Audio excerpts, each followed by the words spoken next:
Sejam bem-vindos ao Kitchen Lab, o laboratório da cozinha. Esse seminário está organizado numa introdução, onde eu vou fazer uma breve apresentação e inspiração e vou te mostrar por que a cozinha é um laboratório e uma receita é um cálculo estequiométrico. Depois, vamos explorar 3 receitas do ponto de vista da química. Primeiro, guacamole, abacate e cinética química. Segundo, tortilhas, glúten e viscoelasticidade. E terceiro, mousse de limão, espumas e coagulação ácida.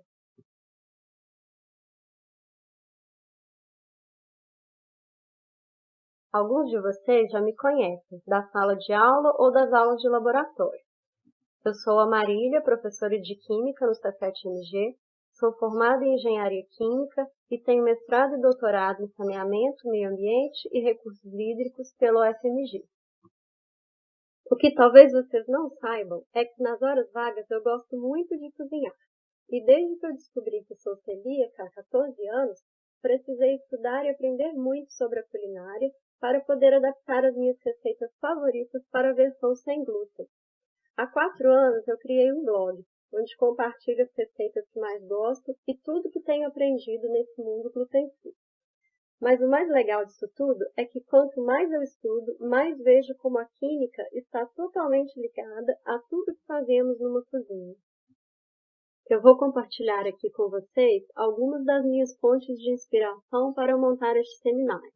Há desde cursos ofertados pela Universidade de Harvard, online e gratuitos, a sites nacionais e internacionais, feitos por cientistas e pesquisadores, químicos, engenheiros, farmacêuticos e gastrólogos, além dos artigos referenciados ao longo dessa apresentação e 3 livros que eu coloquei como referência no último slide.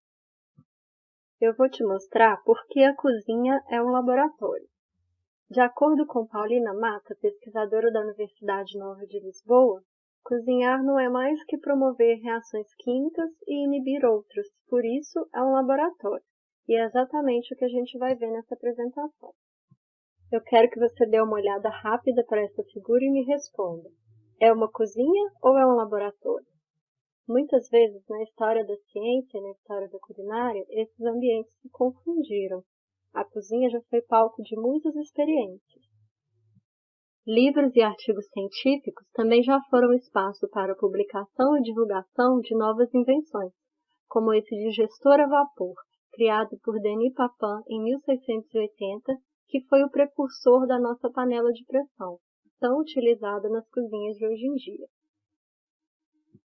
Já no final do século XVIII, foi a vez de Benjamin Thompson publicar a sua invenção, o protótipo do forno, que usamos quase diariamente nas nossas cozinhas.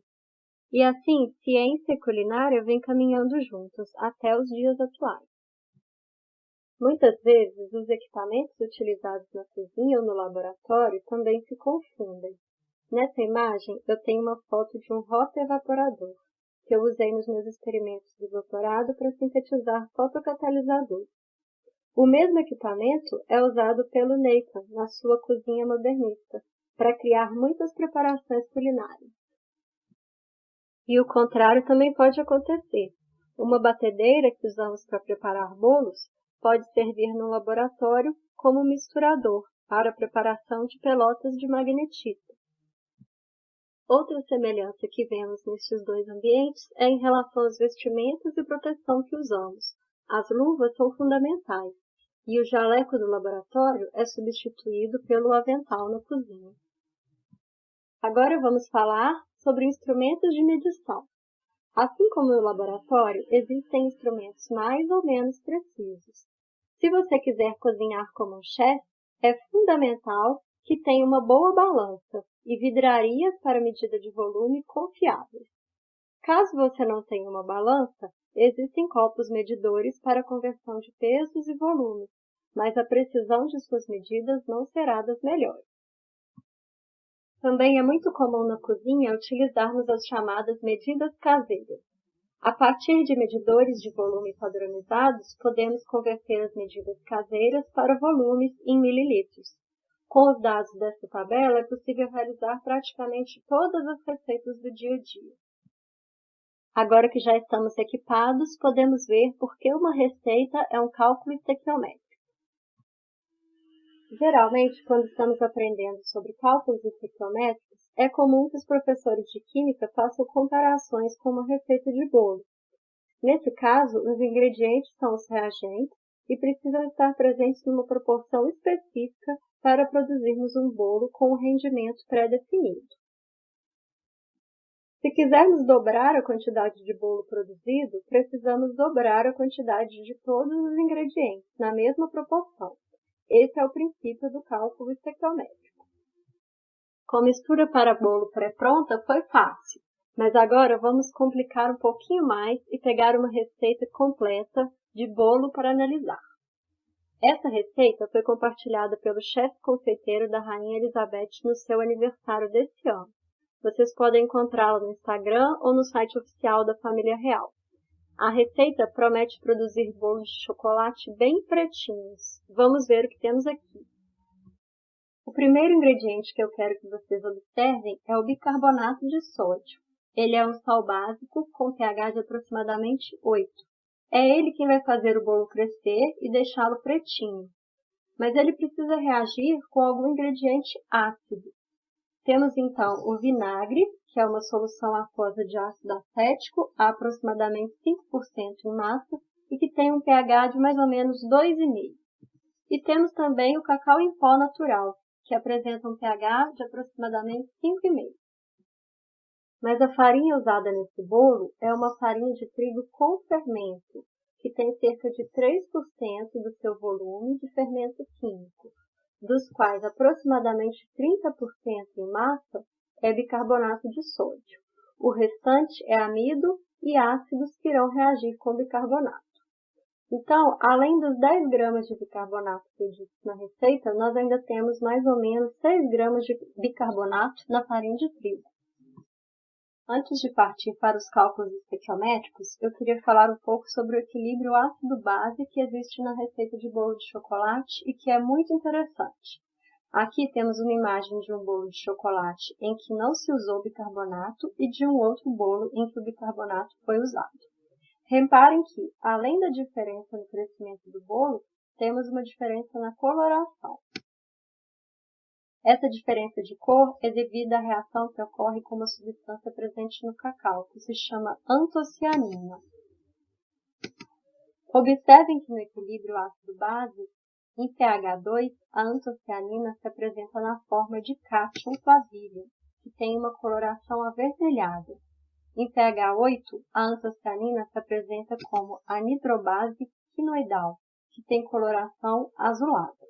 É isso que nos permite produzir bolos de chocolate avermelhados, como o Red Velvet, nesse caso precisamos ter uma massa mais ácida, ou bolos bem pretinhos, como esse bolo da rainha, em que a massa precisa ter caráter mais básico.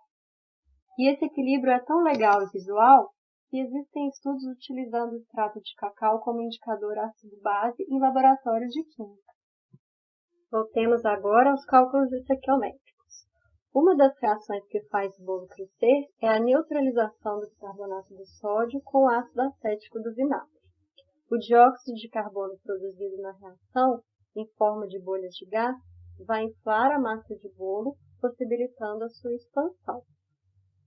Pela reação descrita aqui, temos a relação molar, que é de 1 para 1 para todos os reagentes do produto. Eu quero verificar a relação entre bicarbonato de sódio e ácido acético. Nós conhecemos a massa de cada reagente e, a partir das massas molares dessas substâncias, consigo calcular a quantidade de matéria ou número de mols que tenho de bicarbonato e de ácido. Vemos então que o bicarbonato está em excesso em relação ao ácido. Mas tudo bem, ainda temos o cacau e os ácidos do fermento para reagir com esse excesso de bicarbonato. A partir dessa análise, consigo prever qual o volume de gás carbônico produzido nessa reação, o que me dá uma estimativa do quanto meu bolo irá crescer. Mas atenção! Lembremos que existe uma proporção ideal entre os reagentes. Se o bicarbonato estiver em excesso, ele acabará se decompondo termicamente no forno, porém numa outra relação estequiométrica e produzindo o carbonato de sódio, que deixa um sabor metálico residual e que é indesejável no bolo.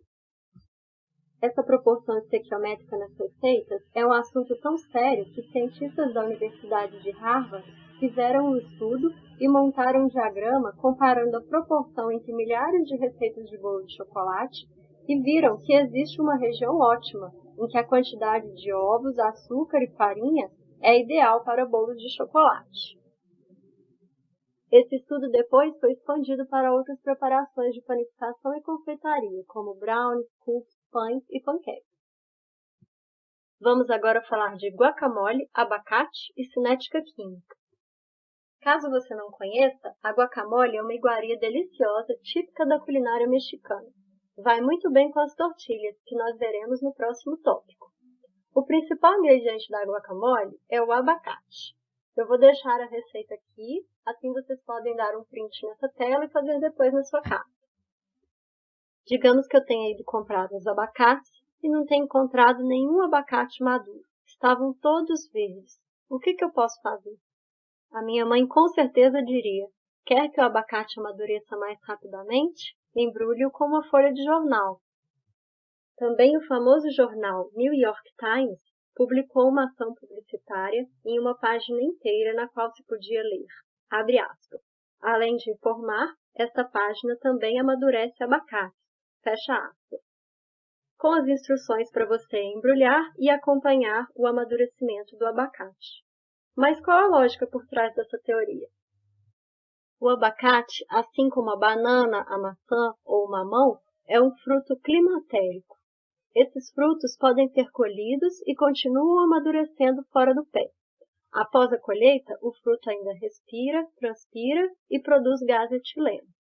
O etileno é um hormônio vegetal produzido pelos tecidos das plantas e disseminado nos frutos, desde a semente até a casca, e é o responsável pelo amadurecimento, a partir de uma série de reações enzimáticas.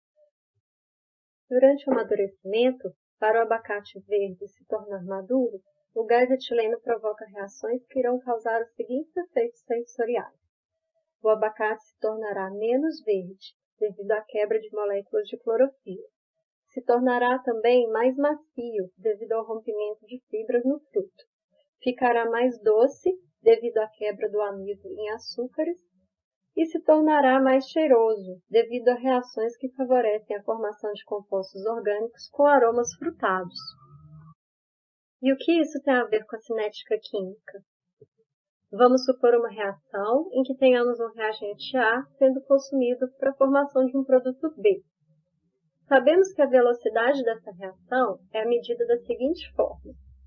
A taxa de consumo de A, ou diminuição da concentração de A no tempo, é uma função da temperatura T e da concentração de A, Ca. No nosso caso, A é o etileno, que será consumido para promover as reações de amadurecimento. Pelo gráfico, nós vemos que, quanto maior a concentração de etileno, maior a velocidade da reação. Ou seja, quando embrulhamos o abacate no jornal, ou guardamos em qualquer recipiente bem fechado, estamos aprisionando o gás etileno em torno da fruta, aumentando a sua concentração e, consequentemente, a velocidade do amadurecimento. Também podemos fazer um raciocínio em relação ao aumento ou à diminuição da temperatura. Na equação da velocidade, o termo que é função da temperatura frequentemente é referenciado como uma pseudoconstante chamada K, que é dada pela equação de Arrhenius, e que, como já sabemos, depende da temperatura. Vemos pela equação de Arrhenius que, quanto menor for a temperatura, maior será o expoente, que por ser negativo, diminuirá o valor de K. Ou seja, quanto menor a temperatura, menor a velocidade de reação.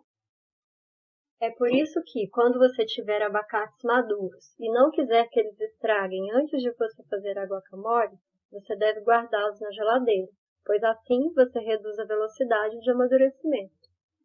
Vamos agora falar de tortilhas, glúten e viscoelasticidade. As tortilhas também têm sua origem na culinária mexicana. E, como eu já disse, vão muito bem com a guacamole que você irá preparar. Elas são uma espécie de pão fino, flexível, usada com recheios diversos. Ela leva basicamente 4 ingredientes na sua preparação: farinha, água, óleo e sal. Tradicionalmente, a farinha utilizada é a farinha de trigo. 10% da farinha de trigo são proteínas, das quais 80 a 85% são as proteínas chamadas gliadina e glutenina, que juntas são capazes de formar o famoso glúten. É o glúten que confere às massas uma propriedade chamada viscoelasticidade. Cada uma dessas proteínas tem sua função. A gliadina é responsável pela viscosidade, enquanto a glutenina é responsável pela elasticidade. Juntas, elas são responsáveis por produzir uma massa com capacidade de se esticar sem se romper. A rede de glúten é formada quando adicionamos as proteínas gliadina e glutenina, água e trabalho mecânico, obtido pela sova da massa. Então, essa é a molécula de glúten. Nós precisamos adicionar água, ou seja, hidratá-la, para que haja o desenvolvimento da rede de glúten. A hidratação é, então, essencial para o desenvolvimento do glúten. A glutenina e a gliadina são capazes de absorver aproximadamente 2 vezes o seu peso em água. Uma baixa quantidade de água prejudica o desenvolvimento de glúten, porque reduz a mobilidade das proteínas. Uma alta quantidade de água também prejudica o desenvolvimento de glúten, porque é como se a gente estivesse diluindo tanto as proteínas que a interação passa a ser restrita. Então, o mecanismo para o desenvolvimento do glúten é basicamente o seguinte: as proteínas são hidratadas, começam a interagir. Começam a formar uma série de ligações químicas que nós chamamos de ligações cruzadas. Vários tipos de ligações entre as proteínas compõem essas ligações cruzadas. Ligações de sulfeto, ligações de hidrogênio, interações iônicas e interações hidrofóbicas. Quando a massa é sovada, as proteínas flexíveis hidratadas passam a ser esticadas e alinhadas na direção da amassadura. Ou seja, nós proporcionamos mais oportunidades para formar ligações cruzadas entre as proteínas. A mistura deve ser contínua até que uma grande rede de proteínas quimicamente ligadas seja formada. É a rede de glúten. E é graças à rede de glúten que conseguimos produzir massas tão finas, quase transparentes, que podem ser esticadas sem se romper, para a produção, por exemplo, das tortilhas. Mas e quando o glúten é proibido, como no caso da doença celíaca? Será que é possível usar outra farinha que proporcione a viscoelasticidade do glúten e todas as outras propriedades da farinha de trigo?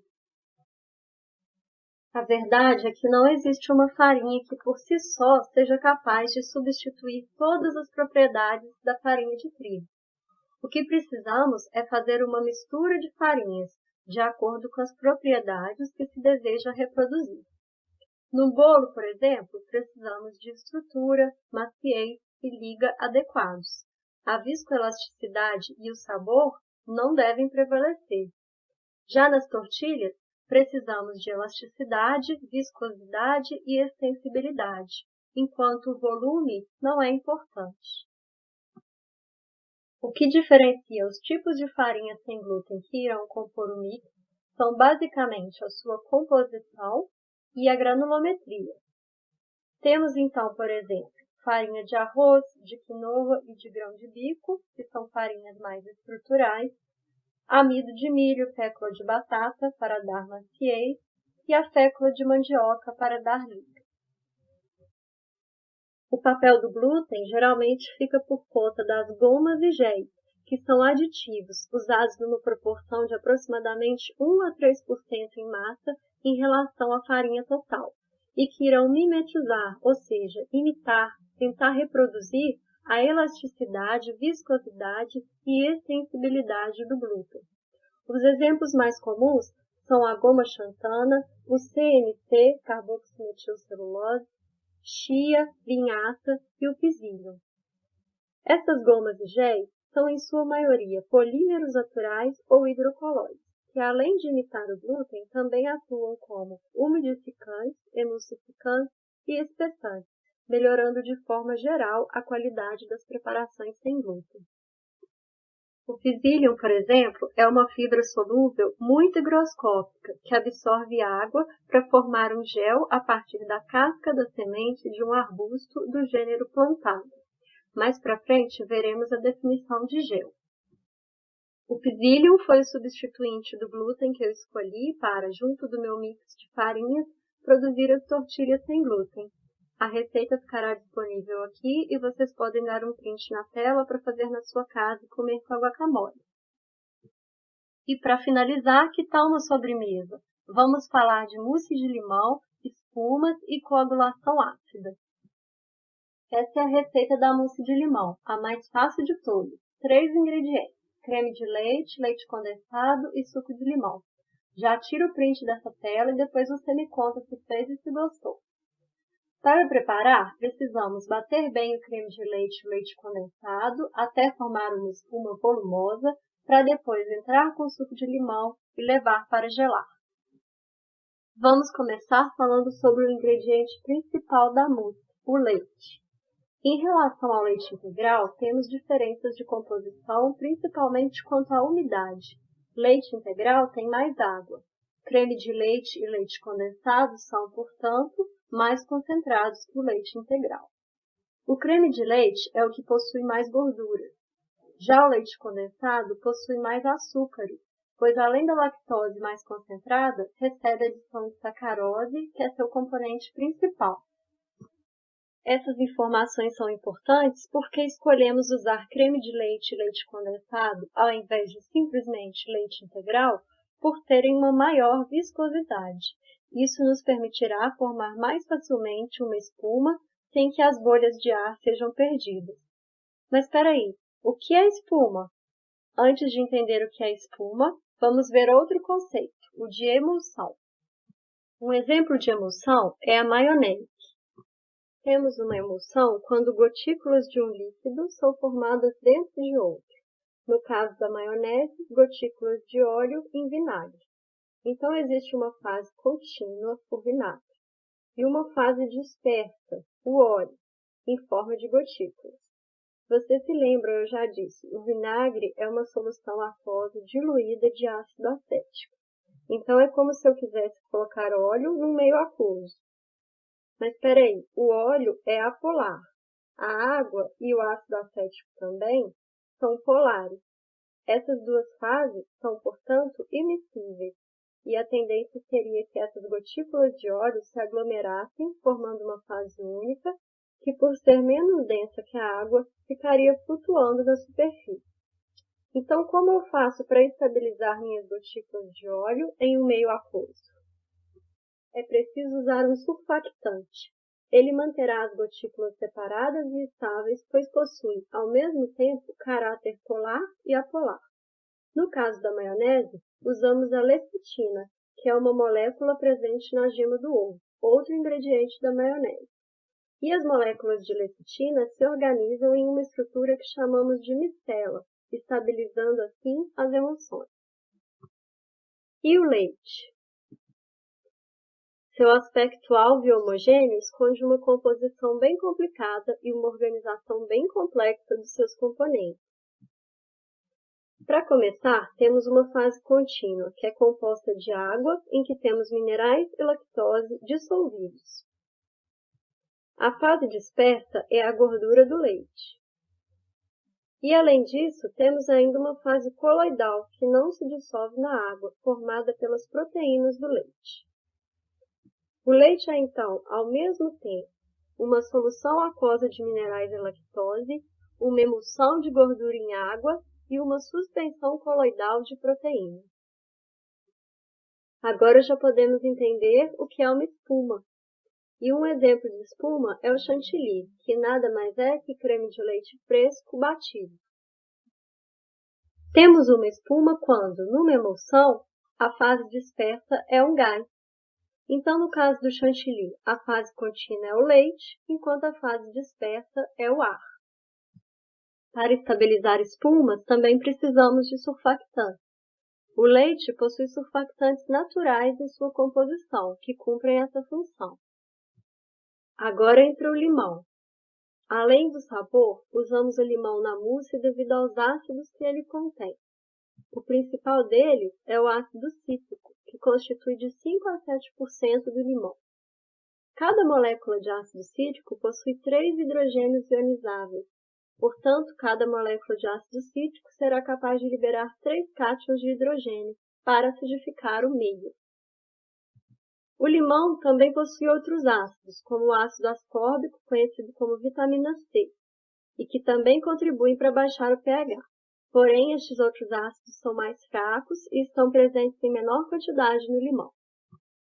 O meio ácido proporcionado pelo limão irá alterar o equilíbrio entre as cargas da caseína, a principal proteína do leite. A caseína também se organiza numa estrutura do tipo micelar, e são agregados constituídos por várias unidades de caseína, a alfa-caseína, a beta-caseína e a kappa-caseína. As micelas possuem cargas negativas e, portanto, se repelem. Quando o pH do leite cai de 6,6 para 4,6 a 4,9, essa repulsão é anulada, as moléculas se atraem e precipitam. Então, o papel do limão é aumentar a concentração de H+ no meio e alterar o equilíbrio existente. No momento em que o ponto isoelétrico é atingido, a caseína precipita, ou coagula.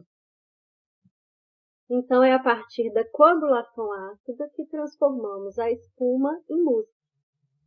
A espuma fica fixada a partir da formação de um gel.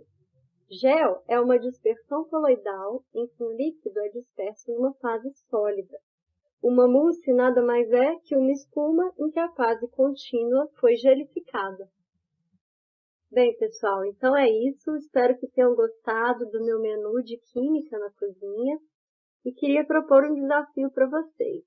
Se você fizer uma das 3 receitas que eu apresentei aqui, poste nas redes sociais com a hashtag KitchenLab. Quero ver as preparações de vocês, hein? E para finalizar, eu queria mostrar essa gravura francesa de 1759, que foi publicada num artigo na Nature, em 1999, na qual podemos ler o seguinte: todos os anos no velho cozinho, porque gostos mudam todos os anos, e todos os dias novos cozidos. Então, torne-se química, Justin. Isso é para mostrar para vocês porque eu acredito que por trás de todo químico existe um bom cozinheiro. E por trás de todo bom cozinheiro existe um químico. Caso vocês ainda tenham mais interesse nesse assunto, eu recomendo que vocês deem uma olhada nessas referências bibliográficas que eu também utilizei para preparar o seminário. Agradeço muito que vocês tenham acompanhado até aqui e espero revê-los em breve. Um grande abraço!